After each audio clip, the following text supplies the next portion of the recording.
محترم بزرگوں، عزیز بھائیوں اور تمام حاضرین جمعہ، اللہ تبارک و تعالیٰ کی حمد و ثنا اور نبی کریم صلی اللہ علیہ وسلم پر صلاۃ و سلام کے بعد عرض خدمت یہ ہے کہ یہ ایام اور لیالی، یہ دن اور رات جن سے ابھی ہم لوگ گزر رہے ہیں، یہ رمضان المبارک کے آخری دن اور رات ہیں۔ یہ رمضان المبارک کا آخری عشرہ ہے، آخری 10 دن اور راتیں ہیں۔ رمضان المبارک کے 2 عشرے، پہلا اور دوسرا، یہ دونوں گزر گئے اور اب آخری عشرہ گزر رہا ہے۔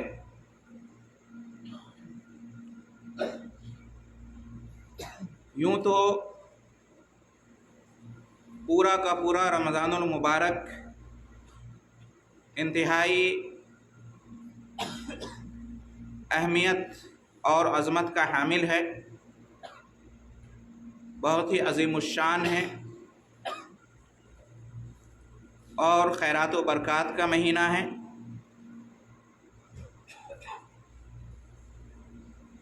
رمضان المبارک کا ہر عشرہ رحمت کا ہے،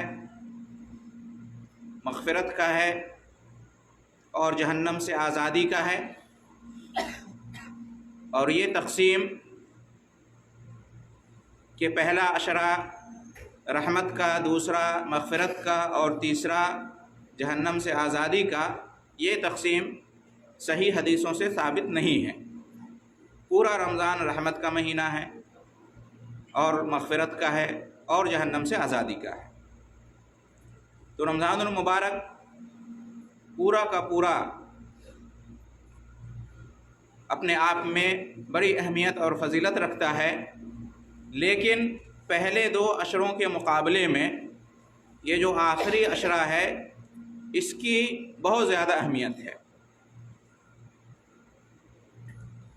لہٰذا اس آخری عشرے کو اپنے لیے زیادہ غنیمت جاننا چاہیے۔ جنہوں نے پہلے 2 عشرے میں بھی اللہ کی خوب عبادت کی، نیکیاں کمائی، اجر و ثواب حاصل کیے، روزے رکھے، نوافل ادا کیے، دعائیں کی، صدقات و خیرات کیے، اذکار و ادعیہ کیے، انہیں چاہیے کہ آخری عشرے میں اور زیادہ محنت کریں اور زیادہ وقت دیں اس کے لیے، اور یہ جو بہاریں ہیں، یہ جو الطاف اور مہربانیاں ہیں اللہ کی جانب سے، برکتیں ہیں، ان کو سمیٹیں، انہیں لوٹ لیں۔ اور جنہوں نے کوتاہی سے کام لیا اور رمضان المبارک کی کما حقہ قدر نہیں کی، جیسا احترام کرنا چاہیے تھا ویسا رمضان المبارک کا احترام نہیں کیا، روزے میں یا نماز میں یا تلاوت قرآن میں یا صدقات و خیرات میں، کسی بھی نیکی میں کمی اور کوتاہی ہوئی تو ان کے لیے اب بھی موقع ہے کہ تلافی کر لیں، اب بھی موقع ہے ان کے لیے کہ ان کمیوں اور کوتاہیوں کو دور کر لیں، جو ہوا اس سے سچی توبہ کر لیں، اور ابھی جو چند ایام، چند دن اور راتیں باقی ہیں، ان میں پورے عزم کے ساتھ اللہ کی عبادت میں، ریاضت میں اور ہر طرح کی نیکی کمانے میں لگ جائے۔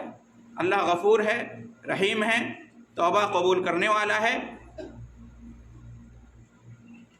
اللہ تعالیٰ نے حیات دی ہے، صحت دی ہے، تو ابھی بھی وقت نہیں گیا، توبہ کر کے اور نیکیوں کا عزم کر کے ہم تلافی کر سکتے ہیں۔ محترم حضرات، یہ جو آخری عشرہ ہے اس کی زیادہ اہمیت اور فضیلت اس طرح سے ہے کہ یہ رمضان کے آخری دن اور راتیں ہیں، اور ہمیشہ اعتبار خاتمے کا ہوتا ہے۔ کوشش ہونی چاہیے کہ خاتمہ خیر کے ساتھ ہو، حسن خاتمہ ہو، اسی کا اعتبار ہوتا ہے۔ اللہ رب العالمین کی رحمت اور اس کا فضل ہے کہ توبہ کا دروازہ اس نے کھول رکھا ہے، اور اللہ رب العالمین کی مغفرت جاری و ساری ہے۔ ضرورت یہ ہے کہ ہم اللہ کے حضور آئیں، سچی توبہ کریں۔ موقع اللہ تعالیٰ نے ہمیں دیا ہے، ہم اپنی اصلاح کر سکتے ہیں، تو اگر آخر میں بھی اپنی اصلاح ہم کر لے گئے، سچی توبہ ہم نے کر لی، اور آئندہ نیکیوں کے کمانے کا عزم کر لیں، پختہ ارادہ بنا لیں اور اس میں لگ جائیں، تو اللہ رب العالمین سے امید رکھنی چاہیے کہ ہمارا خاتمہ بالخیر ہوگا اور حسن خاتمہ کی توفیق ہوگی اور اللہ قبول فرمائے گا۔ مشہور حدیث آپ نے سنی ہوگی، جس کا مفہوم یہ ہے کہ بظاہر ایک آدمی ایسا لگتا ہے کہ زندگی بھر ایسا کام کر رہا ہوتا ہے کہ جنت یقینی ہے، جنت بہت قریب ہے اس سے، لیکن آخر میں ایسا ہوتا ہے، اللہ کی حکمت اور شاید اس کے اخلاص کی کمی، اس کے باطن کو اللہ بہتر جانتا ہے، آخر میں ایسا ہوتا ہے کہ وہ کوئی ایسا کام کر بیٹھتا ہے کہ جہنم اس کا ٹھکانہ ہو جاتا ہے۔ بالکل مشہور اور صحیح حدیث ہے۔ اس کے مقابلے میں ایک دوسرا آدمی ایسا لگتا ہے زندگی بھر اس کے ایسے کام ہیں کہ جہنم میں جانا اس کا یقینی ہے، لیکن آخر میں ایسا کرنا ہوتا ہے کہ کوئی ایسا کام کر جاتا ہے کہ اس کی وجہ سے وہ جنت میں داخل ہو جاتا ہے۔ یہ نبی کریم صلی اللہ علیہ وسلم کا فرمان ہے۔ اس سے کیا معلوم ہوا کہ آخر کا زیادہ اعتبار ہوتا ہے، خاتمے کا زیادہ اعتبار ہوتا ہے۔ اس لیے رمضان کے آخری دن اور راتیں گزر چکی ہیں، مایوس ہونے کی بات نہیں ہے۔ اگر کمی کوتاہی رہ گئی ہے، اگر ہم نے لاپرواہی برتی ہے، تو اب بھی موقع ہے، ہم اس کی تلافی کر سکتے ہیں۔ تو اس اعتبار سے یہ آخری عشرہ رمضان المبارک کا زیادہ اہمیت رکھتا ہے۔ دوسری بات یہ ہے کہ آخری عشرے میں نبی کریم صلی اللہ علیہ وسلم بہت زیادہ محنت کرتے تھے اللہ کی عبادت میں، اللہ کے ذکر میں، بلکہ سب سے زیادہ محنت اور سب سے زیادہ ریاضت اللہ کی عبادت میں، ذکر میں، تلاوت قرآن میں اور تمام نیکیوں کے کرنے میں نبی کریم صلی اللہ علیہ وسلم رمضان کے آخری عشرے ہی میں کیا کرتے تھے۔ اتنی زیادہ محنت کسی اور دنوں اور راتوں میں نہیں کیا کرتے تھے۔ چنانچہ نبی کریم صلی اللہ علیہ وسلم کے بارے میں بیان ہے کہ کان النبی صلی اللہ علیہ وسلم اذا دخل العشر شد مئزرہ واحیا لیلہ وایقظ اہلہ، اور دوسری روایت میں ہے کہ کان النبی صلی اللہ علیہ وسلم یجتہد فی العشر الاخیر ما لا یجتہد فی غیرہ، کہ نبی کریم صلی اللہ علیہ وسلم رمضان المبارک کے آخری عشرے میں جتنی محنت کرتے تھے اتنی محنت اور دنوں میں نہیں کرتے تھے، اور جب رمضان المبارک کا آخری عشرہ آتا تو نبی کریم صلی اللہ علیہ وسلم اپنی کمر کس لیتے تھے۔ اور اس میں کنایہ اور اشارہ اہل علم نے بیان کیا ہے کہ اپنی بیویوں سے الگ ہو جاتے تھے آخری عشرے میں، پوری طرح سے کمر بستہ ہو جاتے تھے، تیار ہو جاتے تھے اس کا استقبال کرنے کے لیے، اس سے فائدہ اٹھانے کے لیے اور اس پورے عشرے کو اللہ کی عبادت میں گزارنے کے لیے۔ واحیا لیلہ، اور شب بیداری کرتے تھے، رات بھر جاگتے تھے، اللہ کی عبادت کرتے تھے۔ وایقظ اہلہ، اور اپنے گھر والوں کو بھی جگاتے تھے اور انہیں بھی اللہ رب العالمین کی عبادت پر ابھارتے تھے، انہیں تلقین کیا کرتے تھے۔ تو یہ نبی کریم صلی اللہ علیہ وسلم کا معمول مبارک تھا۔ رمضان کے آخری عشرے کی اتنی زیادہ آپ صلی اللہ علیہ وسلم اس کو اہمیت دیتے تھے اور اس کا اہتمام کرتے تھے۔ تو ہمیں بھی چاہیے کہ نبی کریم صلی اللہ علیہ وسلم کے نقش قدم پر چلتے ہوئے اس آخری عشرے میں زیادہ محنت کریں اور شب بیداری کریں اور اللہ کی عبادت میں راتوں کو گزاریں۔ ہم اس بات کے زیادہ ضرورت مند ہیں کہ ہم نیکیاں کمائیں۔ نبی کریم صلی اللہ علیہ وسلم پر اللہ رب العالمین کا خاص فضل اور عنایت تھی، اور اللہ تعالیٰ نے آپ کی مغفرت فرما دی تھی، آپ کو جنت کی سرٹیفکیٹ دے دی تھی۔ باوجود اس کے نبی کریم صلی اللہ علیہ وسلم اتنی محنت کرتے تھے۔ اللہ رب العالمین کا شکر ادا کرنے کے لیے ہمیں چاہیے کہ ہم زیادہ محنت کریں، اور نبی کریم صلی اللہ علیہ وسلم کے نقش قدم پر چلتے ہوئے آخری عشرے سے خوب استفادہ کریں۔ تو اس سے بھی آخری عشرے کی اہمیت معلوم ہوتی ہے۔ ان آخری عشروں کی جو راتیں ہیں خوب محنت کرنی چاہیے، شب بیداری کرنی چاہیے، رات بھر جاگنا چاہیے اور اللہ کی عبادت میں گزارنا چاہیے، نوافل ادا کریں، اور اس کے علاوہ قرآن کی تلاوت کریں، اس میں تدبر کریں، ذکر و اذکار پڑھیں، دعائیں کریں، توبہ استغفار کریں، صدقہ اور خیرات کریں، اور جو بھی نیکیاں ہو سکتی ہیں۔ ممکن ہو تو اعتکاف بھی کر سکتے ہیں، یہ بھی سنت ہے نبی کریم صلی اللہ علیہ وسلم کی۔ آپ صلی اللہ علیہ وسلم کا معمول تھا ہر رمضان میں آخری عشرہ میں اعتکاف فرمایا کرتے تھے۔ ایک بار یہ فوت ہو گیا کسی وجہ سے، تو آپ صلی اللہ علیہ وسلم بعد میں اس کی قضا کی، تو معلوم ہوا کہ یہ جو آخری عشرہ ہے یہ غنیمت ہے ہمارے لیے، بہترین فرصت ہے، سنہری موقع ہے ہمارے لیے کہ ہم اس میں محنت کر کے اللہ رب العالمین کی رحمت کو حاصل کر لیں، خیر و برکت کو حاصل کر لیں، جہنم سے آزادی کا پروانہ حاصل کر لیں۔ نبی کریم صلی اللہ علیہ وسلم نے اپنے قول و عمل سے ہمیں اس کی ترغیب دی ہے اور اس کی تلقین کی ہے، ہمیں کھلے دلوں سے قبول کرنا چاہیے اور اس پر عمل کرنا چاہیے۔ افسوس کی بات یہ ہے کہ ان راتوں میں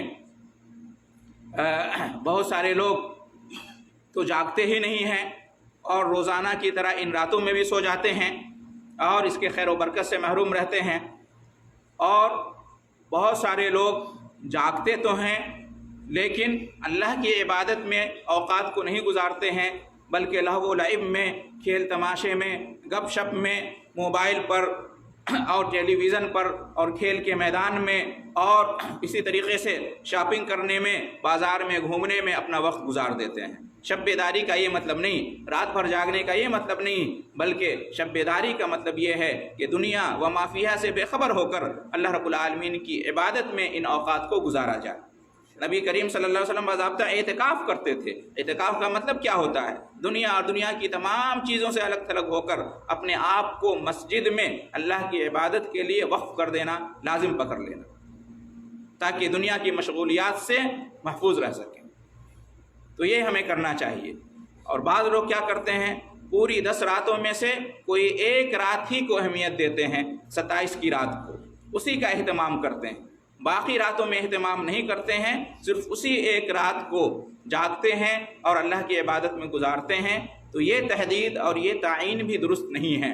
بہت ممکن ہے کہ آخری عشرے کے خیرات و برکات سے محروم ہو جائیں، ممکن ہے کہ وہ رات لیلۃ القدر نہ ہو، شب قدر نہ ہو، ضروری نہیں کہ وہی رات ہے 27 کی رات شب قدر، دوسری راتیں بھی ہو سکتی ہیں۔ اس لیے کہ نبی کریم صلی اللہ علیہ وسلم نے ارشاد فرمایا تھا کہ تحروا لیلۃ القدر فی العشر الاواخر من رمضان، اور بعض روایت میں ہے کہ تحروا لیلۃ القدر فی الوتر من العشر الاواخر فی رمضان۔ پہلے آپ صلی اللہ علیہ وسلم نے فرمایا کہ شب قدر کو رمضان کے آخری عشرہ میں تلاش کرو، پوری 10 راتوں میں تلاش کرو، 10 راتوں میں سے کوئی بھی رات ہو سکتی ہے۔ پھر ایک حدیث میں آپ صلی اللہ علیہ وسلم نے فرمایا کہ شب قدر کو رمضان المبارک کی جو 5 طاق راتیں ہیں، آخری 5 طاق راتیں، ان میں تلاش کرو، جستجو کرو۔ تو معلوم ہوا کہ 10 راتوں میں سے کوئی بھی رات ہو سکتی ہے، زیادہ امید ہے کہ وہ طاق راتوں میں سے کوئی ایک رات ہو، لیکن وہ کون سی رات ہے، 21، 23، 25، 27، 29، یہ اللہ ہی بہتر جانتا ہے، اللہ کے علاوہ کوئی دوسرا نہیں جانتا ہے۔ اور اس کے اندر حکمت یہ ہے کہ انسان پوری راتوں کو اللہ کی عبادت میں گزارے اور زیادہ سے زیادہ اجر اور ثواب کمائے۔ اور اس لیے نبی کریم صلی اللہ علیہ وسلم 10 دن کا اعتکاف کرتے تھے تاکہ شب قدر مل جائے، 10 رات شب بیداری کرتے تھے، کوئی ایک رات آپ اہتمام نہیں کرتے تھے۔ اگر 27 کی رات یا کوئی دوسری رات معلوم ہوتی کہ شب قدر ہے تو پھر پوری 10 رات محنت کرنے کی ضرورت نہیں تھی، اس لیے کہ جو آخری عشرے کی اہمیت ہے وہ شب قدر کی وجہ سے ہے۔ تو شب قدر کی ایک آخری عشرے کی ایک اہمیت تو یہ ہے کہ یہ آخری ایام ہیں، اور اسی کا اعتبار ہوتا ہے۔ دوسری یہ کہ ان راتوں میں نبی کریم صلی اللہ علیہ وسلم خوب محنت کرتے تھے۔ اور تیسری بات یہ ہے کہ انہی راتوں میں سے کوئی ایک رات شب قدر ہے جس کی بہت زیادہ فضیلت وارد ہوئی ہے۔ شب قدر کے بارے میں باضابطہ ایک سورہ نازل ہوئی ہے جس کو سورۃ القدر کہتے ہیں۔ عربی میں لیلۃ القدر اس رات کو کہتے ہیں، اپنی زبان میں شب قدر کہتے ہیں۔ شب قدر کو شب قدر اس لیے کہتے ہیں کہ شب یعنی رات، لیلہ یعنی رات، اور قدر کا معنی ہوتا ہے قدر و منزلت، عزت والی رات، احترام والی رات، مقام و مرتبے والی رات، شان والی رات۔ تو لیلۃ القدر کو لیلۃ القدر اس لیے کہتے ہیں کہ اس رات کی بڑی عظمت ہے، بڑا مقام اور مرتبہ ہے۔ دوسری بات یہ ہے کہ قدر کا ایک معنی تقدیر کے معنی میں بھی ہوتا ہے۔ تو لیلۃ القدر کو لیلۃ القدر اس لیے بھی کہا جاتا ہے کہ اس رات میں اللہ رب العالمین کی طرف سے آئندہ ہونے والے پورے ایک سال میں جو بڑے بڑے فیصلے ہوتے ہیں وہ صادر ہوتے ہیں، فرشتوں کو حکم دیا جاتا ہے ان کی تنفیذ کرنے کے لیے۔ تو اس لیے بھی اس کو لیلۃ القدر کہتے ہیں۔ تو یہ جو شب قدر ہے، لیلۃ القدر ہے، اس کی بہت زیادہ فضیلت ہے، اور یہ انہی 10 راتوں میں سے کوئی ایک رات، اور امید کے 5 طاق راتوں میں سے کوئی ایک رات ہے۔ لہٰذا اس کو تلاشنا چاہیے، اس کی جستجو کرنی چاہیے۔ تلاشنے کا مطلب یہ ہے کہ ہمیں یہ معلوم کرنا ضروری نہیں ہے کہ کون سی رات ہے۔ تلاشنے کا مطلب یہ ہے کہ ان میں سے ہر رات میں ہم جاگیں اور اللہ کی عبادت کریں۔ جو بھی رات ہوگی وہ مل جائے گی اور اس کی فضیلت ہمیں حاصل ہو جائے گی۔ شب قدر کی فضیلت یہ ہے کہ قرآن میں اللہ رب العالمین نے ارشاد فرمایا کہ لیلۃ القدر خیر من الف شہر، شب قدر 1000 مہینوں سے بہتر ہے، یعنی 83 سال 4 مہینے سے بھی بہتر ہے ایک رات شب قدر۔ ایک بندہ زندگی بھر اللہ کی عبادت کرے تو اس کا جتنا اجر و ثواب ہو سکتا ہے اس سے بھی زیادہ اجر و ثواب اس ایک رات شب قدر میں اللہ کی عبادت کرنے کا ہے۔ یہ ایک رات 1000 مہینوں سے بہتر ہے، لہذا اس کو غنیمت جاننا چاہیے۔ زیادہ تر لوگوں کو تو اتنی لمبی عمر نصیب بھی نہیں ہوتی ہے، اوسط عمر 60 سال کی ہوتی ہے۔ اس ایک رات اللہ کی عبادت کریں گے تو 83 سال 4 مہینے سے بھی زیادہ اجر اور ثواب پائیں گے، لہذا اس کو غنیمت جاننا چاہیے۔ شب قدر کی فضیلت یہ ہے کہ اس میں فرشتے نازل ہوتے ہیں، اللہ کے حکموں کو لے کر سلامتی کے ساتھ نازل ہوتے ہیں۔ اتنے زیادہ فرشتے نازل ہوتے ہیں اس زمین پر کہ زمین تنگ ہو جاتی ہے اس رات کو، اس لیے بھی اس کو لیلۃ القدر کہتے ہیں۔ جبریل امین بھی نازل ہوتے ہیں اس رات کی تنزل الملائکۃ والروح فیہا بإذن ربہم من کل امر، اور اس رات میں یہ فیصلے والی رات ہے۔ اس رات میں پورے سال بھر ہونے والے اہم واقعات کی تنفیذ کی جاتی ہے یا فیصلے صادر ہوتے ہیں اس بابت۔ حیات اور موت کا مسئلہ ہو، روزی روٹی کا مسئلہ ہو، جو اہم واقعات پورے سال میں ہوتے ہیں ان تمام کو اللہ رب العالمین کی طرف سے حکم دیا جاتا ہے فرشتوں کو کہ تنفیذ کی جائے۔ لہٰذا یہ راتیں اگر اللہ کی عبادت میں گزری گی تو ہماری تقدیر میں اور پورے سال بھر ہونے والے جو واقعات ہیں تو اس میں ہمارے لیے سعادت کی بات ہوگی۔ ہمارے بارے میں جو فیصلے کیے جائیں گے وہ بہتر فیصلے ہوں گے، اس لیے ان راتوں میں جاگ کر اللہ رب العالمین کی عبادت کرنی چاہیے۔ اور یہ سلامتی والی رات ہے، سلامتی والی رات ہے۔ تنزل الملائکۃ والروح فیہا بإذن ربہم من کل امر سلام ہی حتی مطلع الفجر، سلامتی والی رات ہے۔ اس رات میں بندہ نیکی کرتا ہے، گناہوں سے بچتا ہے، اور اس طرح سے وہ صحیح سالم ہوتا ہے، سلامتی نازل ہوتی ہے۔ اور یہ فجر کے وقت تک ہوتی ہے، فجر کے طلوع ہونے تک یہ رات ہوتی ہے، یعنی مغرب سے لے کر فجر تک یہ رات ہوتی ہے۔ تو اس رات کی بہت زیادہ اہمیت ہے، اس رات کی ہمیں خوب قدر کرنی چاہیے۔ اس کو مبارک رات کہا گیا ہے، انا انزلناہ فی لیلۃ مبارکہ، ہم نے قرآن مجید کو برکت والی رات میں، مبارک رات میں اتارا ہے۔ اس برکت والی رات، مبارک والی رات سے مراد یہی شب قدر ہے، شب برات نہیں ہے، شعبان کی 15ویں تاریخ کی رات نہیں ہے، بلکہ رمضان کی رات ہے شب قدر، جس میں قرآن مجید نازل ہوا ہے۔ اس کی ایک فضیلت یہ بھی ہوئی کہ یہ قرآن کے نازل ہونے کی رات ہے۔ شب قدر وہ رات ہے جس میں اللہ تعالیٰ نے قرآن مجید کو نازل کیا، لوح محفوظ سے اس آسمان دنیا پر اللہ رب العالمین نے نازل کیا، اور پھر اس آسمان دنیا سے اس زمین پر 23 سال کے عرصے میں اللہ نے نازل کیا۔ اور یہ بھی کہا گیا ہے کہ قرآن مجید کے نازل ہونے کا آغاز رمضان کے مہینے سے ہوا اور شب قدر سے ہوا، تو یہ بڑی عظمت والی رات ہے۔ اس رات کا قرآن سے بھی بڑا گہرا تعلق ہے، اس لیے اس رات میں قرآن کی بھی خوب تلاوت کرنی چاہیے، خوب تلاوت کرنی چاہیے۔ بعض سلف صالحین کے بارے میں آتا ہے کہ ان فضیلت والے موسم میں، ان مبارک ایام میں ایک دن ایک رات میں قرآن مجید ختم کر لیا کرتے تھے، بعض 3 دن میں قرآن مجید ختم کر لیا کرتے تھے، بعض 2 دنوں میں، بعض 1 ہفتے میں۔ ہمیں بھی چاہیے کہ ہم سلف صالحین کے نقش قدم پر چلتے ہوئے اپنا زیادہ وقت قرآن مجید کی تلاوت اور اس کے تدبر میں گزاریں۔ یہ برکت والی رات ہے۔ حدیث میں نبی کریم صلی اللہ علیہ وسلم نے فرمایا کہ جو اس رات کی برکت سے محروم ہو گیا وہ ہر خیر سے محروم ہو گیا۔ جو اس رات کے جاگنے سے محروم ہو گیا، جس نے اس رات کی پرواہ نہیں کی، کمی کوتاہی سے کام لیا، تو وہ بڑا ہی محروم ہے۔ اس رات کے بارے میں نبی کریم صلی اللہ علیہ وسلم نے یہ بھی ارشاد فرمایا کہ من قام لیلۃ القدر ایمانا واحتسابا غفر له ما تقدم من ذنبه، جو شب قدر میں ایمان رکھتے ہوئے اور اجر و ثواب کی امید رکھتے ہوئے قیام کرتا ہے، تراویح پڑھتا ہے، تہجد پڑھتا ہے، نوافل پڑھتا ہے، تو اس کے پچھلے گناہ، گزشتہ گناہ معاف کر دیے جاتے ہیں۔ تو بڑی عظمت والی رات ہے، لہٰذا ہم اس رات کا اہتمام کریں، پوری 10 راتوں کا اہتمام کریں، ایمان کے ساتھ، یقین کے ساتھ، اجر و ثواب کی امید کے ساتھ، تو بہت ساری نیکیاں ہم جمع کر لیں گے، سمیٹ لیں گے، اور پچھلی جو کوتاہیاں ہیں وہ بھی انشاءاللہ پر ہو جائیں گی۔ اللہ تعالیٰ سے دعا ہے کہ ہم تمام مسلمانوں کو پورے رمضان المبارک کو عموماً اور آخری عشرہ کو خصوصاً غنیمت جاننے کی توفیق عطا فرمائے، اور زیادہ سے زیادہ اس سے فائدہ اٹھانے کی توفیق عطا فرمائے۔ اللہ تعالی ہم سب کو توفیق دے کہ رمضان میں اور آخر عشرے میں ہم ایسے اعمال کر لے جائیں، ایسی نیکیاں جمع کر لیں کہ جو قیامت کے دن ہمارے لیے نجات کا سبب بنے۔ اللہ تعالی ہماری نیکیوں کو قبول فرمائے اور ہمیں اپنی رحمت اور مغفرت اور جنت سے نوازے۔ آمین۔ وآخر دعوانا ان الحمد للہ رب العالمین۔